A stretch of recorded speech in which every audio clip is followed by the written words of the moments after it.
In this video, I show you once why you should put baking soda in the refrigerator. You should watch the video in any case at least once to the end, because surely you know that you open the fridge and it smells very unpleasant. This is simply due to the fact that various foods are stored in the fridge and smells mix with each other here. And they can really stink extremely if you open the fridge once. But with baking soda we can actually stop the whole thing, and it's really super easy. Because baking soda is not only wonderful for cleaning, but it also binds odors and is therefore perfect for use in the refrigerator. To do this, you simply put some baking soda in such a small bowl and then put it in the fridge.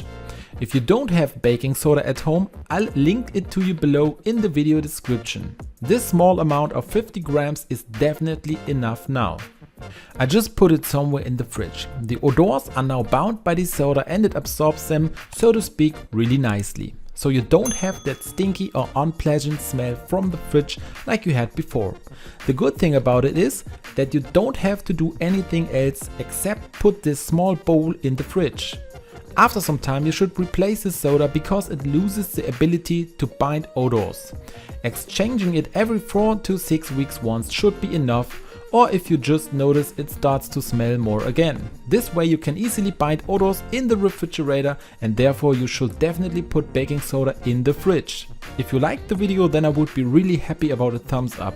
Feel free to write me in the comments if it worked for you too. And don't forget to subscribe to this channel and activate the bell so you don't miss any new video.